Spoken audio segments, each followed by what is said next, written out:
નમસ્કાર મિત્રો.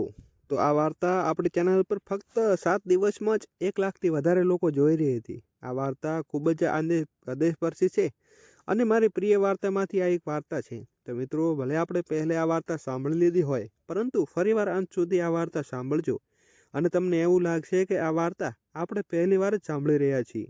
જ્યારે પણ આ વાર્તાનો પૂર્ણ થશે ત્યારે તમારા આંખમાંથી મિત્રો આંસુ સરી પડશે.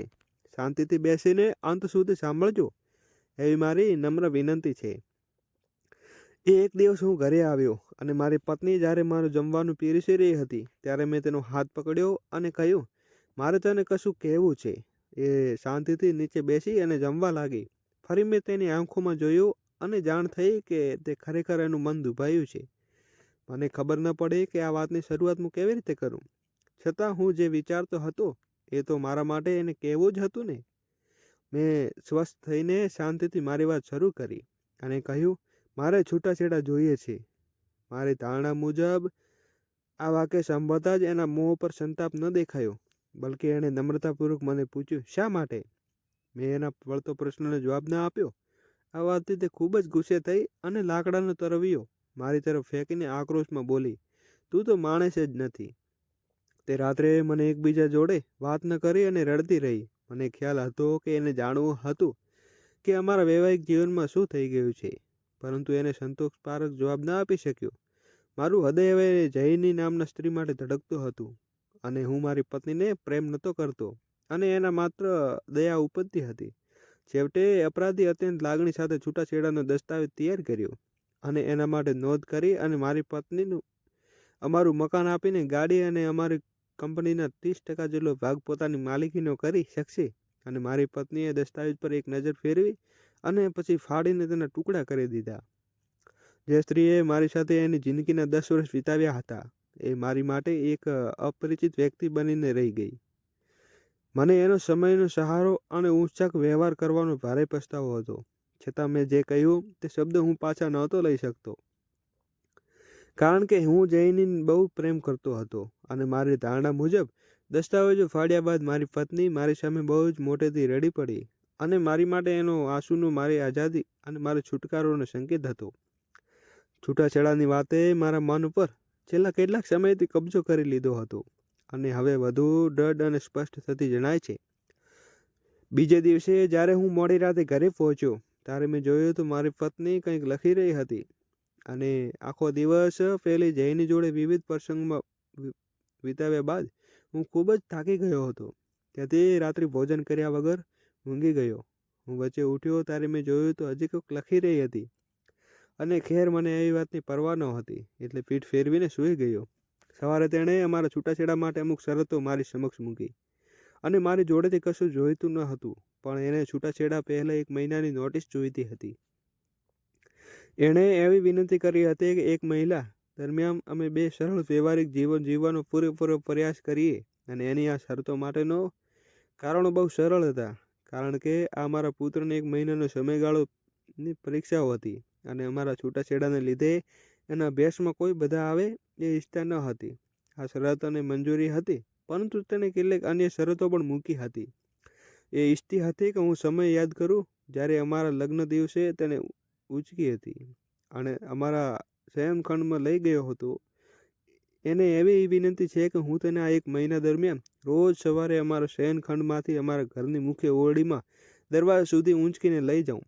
શરત વાંચીને મને એમ થયું કે હવે આ ગાંડી બની ગઈ શું લાગે છે, પણ અમારા માટે રહેવાના માત્ર છેલ્લા દિવસો સહન કરી શકાય એવા હતા. અને બનવા ખાતર મેં તેની વિચિત્ર માંગ પણ સ્વીકારી લીધી.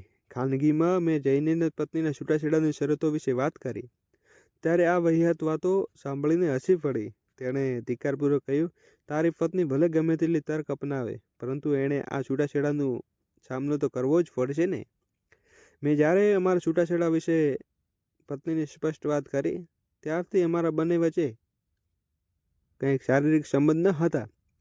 તેથી શરત પ્રમાણે પ્રથમ દિવસે જ્યારે મેં તેને ઉંચકી ત્યારે અમને બહુ અડધું લાગ્યું અને અમારો દીકરો તો અમારી પાછળ તાળીઓ ફાડીને ખુશીથી કહેતો હતો, અરે આજે ડેડી મમ્મી પપ્પાને હાથોમાં ઉંચકીને એને શબ્દોની વેદના થઈ. અને શયનખંડથી મુખ્ય ખંડમાં અને પછી દરવાજા સુધી એમ 10 મીટર કરતાં વધુ ઓછું અંતર હતું. મેં મારા હાથમાં લઈને કાપ્યો અને એની આંખો બંધ કરી દીધી. મને એકદમ નમ્રતાપૂર્વક પૂછ્યું, આપણા પુત્રને આપણા છૂટાછેડા વિશે વાત ન કરતા. થોડા દુઃખો સાથે સહન હોકારો માથું ધૂણાવ્યું. મેં એણે દરવાજાની બહાર હાથમાંથી નીચે ઉતર્યા અને તેને કામ પર જવા બસની રાહ જોઈને ઊભી હતી. હું કારમાં મારી ઓફિસે જવા રવાના થયો.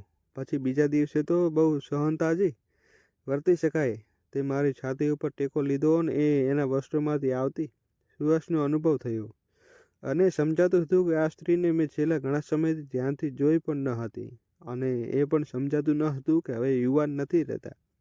તેના મોં પર નાની કરચલીઓ હતી અને તેના વાળ પણ સફેદ થઈ ગયા હતા. અમારા વૈવાહિક જીવનમાં જાણે એના જોડેથી કશુંક વસૂલવાનું શરૂ કર્યું હતું.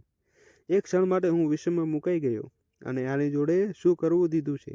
ચોથા દિવસે મેં જ્યારે ઊંચકી ત્યારે મને ફરી નિકટ થઈ રહ્યા હોય એવું મન લાગવા માંડ્યું કે આ એક જ સ્ત્રી હતી જેણે મેં જિંદગીમાં 10 વર્ષ અનમોલ અને સમર્પિત કર્યા હતા.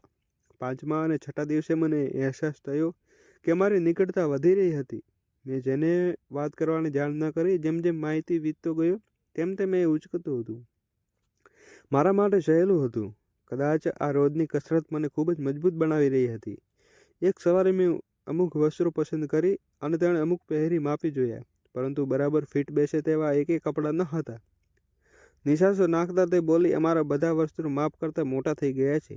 ત્યારે મેં અચાનક મને અહેસાસ થયો કે એ બધી કેટલી પાતળી થઈ ગઈ છે. કદાચ એટલે એવું કને સહેલાથી ઉચકી શકાતો હશે. મનોમન મને થયું કે અરે એ પણ પોતાના દિલની અંદરની વાત કડવાશ અને દર્દ છુપાવી રાખ્યા છે. હજુ નજીક ગયો અને એના મસ્તક પર હાથ સ્પર્શ કર્યો. બરાબર સમય દીકરો અંદર આવ્યો અને કહ્યું, ડેડ, મમ્મી ઉંચકીને બહાર લઈ જવાનો સમય થઈ ગયો છે. એની માટે એના ડેડી રોજ એની મમ્મીને ઉંચકીને બહાર લઈ જાય છે. એની જિંદગીનો જાણે એક જ અનિવાર્ય ભાગ બની ગયો હતો. મારી પત્નીને દીકરાને ઈશારાથી નજીક બોલાવ્યો અને તેને હદે સરપો છાપી દીધો. મારું મોં બીજી તરફ ફેરવાઈ લીધું, કારણ કે મને ભય હતો કે ક્યાંક છેલ્લી ઘડીએ હું મારું મન ના બદલી દઉં. પછી મેં તેને રાબેતા મુજબ મારા હાથોમાં ઉંચકી અને તેને શયનખંડમાંથી મુખ્ય ખંડ અને પછી મુખ્ય ખંડમાંથી ખંડના દરવાજા સુધી લઈ ગયો. એના હાથ મારા ગળા ફરતે એકદમ નાજુક રીતે વીંટળાયેલા હતા. એનું શરીર એકદમ સજ્જડ રીતે પકડી રાખ્યું હતું, બરાબર તે જ રીતે અમારા લગ્ન દિવસે પકડ્યું હતું. પરંતુ એના આટલા ઓછા વજનને લીધે હું દુઃખી હતો. મને થયું કે કામ અને જીવ બાળતી હશે. છેલ્લે દિવસે જ્યારે મેં તેને મારા હાથ ઊંચકીને ત્યારે હું એકદમ પણ આગળ ન વધી શક્યો. દીકરો એ સમય નિશાળે ગયો હતો. મેં એને એકદમ સજ્જ રીતે પકડી ગયું. મને એવી ખબર પડી ગઈ છે કે આપણી જિંદગીમાં નિકટતાનો અભાવ હતો અને એ પછી હું કાર લઈને ઓફિસે ગયો. કારને લોક કર્યો વગર એમાંથી ઝડપભેર કૂદકો માર્યો, કારણ કે મેં એને ભય હતો કે કોઈ પણ પ્રકારનો વિલંબ મારો વિચાર બદલી જ લેશે. સીડીઓ ચડીને ઉપર ગયો અને દરવાજો ઉગાડ્યો તો મેં જોયું, કહ્યું, સોરી જૈન, મારે હવે છૂટાછેડા નથી જોઈતા. તેણે મારી સામે આશ્ચર્યપૂર્વક જોયું અને મારા કપાળ ઉપર હાથ ફેરવ્યો. અને તને તાવ તો નથી આવ્યો ને?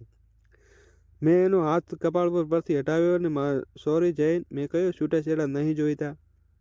ખાસ તો મારું વ્યવહારિક જીવન એટલે નિસર હતું અને કારણ કે અમે અમારી જિંદગીમાં મૂલ્યોની કિંમત સમજ્યા ન હતા. હકીકત એવું ન હતું કે અમે એકબીજાને પ્રેમ નહોતા કરતા.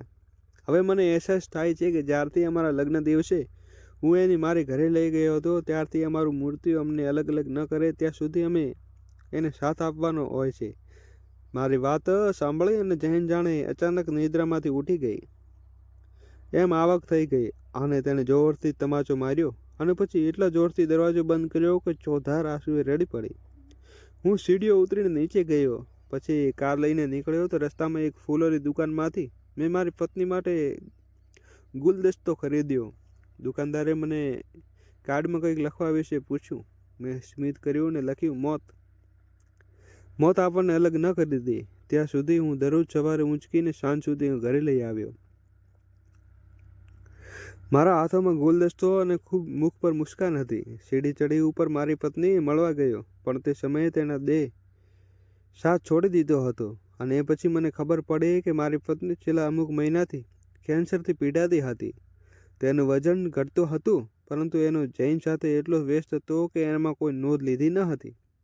એણે ખબર પણ ન હતી કે જલ્દી હું આ સંસારમાં ત્યજી દેશે. મારા દીકરા સામે મારી કહેવાની છાપ ખરાબ ન થાય એણે છૂટાછેડાની વાત આગળ ન થપાવી.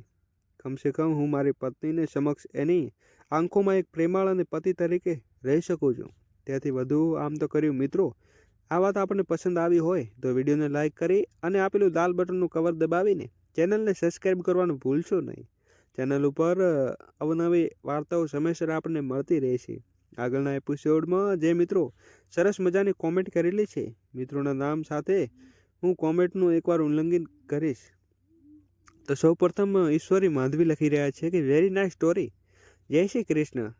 તો બેન જય શ્રી કૃષ્ણ. ત્યારબાદ રમેશભાઈ ગેટરિયા લખી રહ્યા છે સરસ મજાની વાર્તા હતી. ત્યારબાદ રિચિવ વિનોદભાઈ લખી રહ્યા છે વાત તો કે સારી હતી, પસંદ આવી. આપણું કહેવાનો ભાવાર્થ આજનું યુવાન ગંભીરતાથી સમજે છે કે પ્રભુ પ્રાર્થના આપણને ખૂબ ખૂબ અભિનંદન.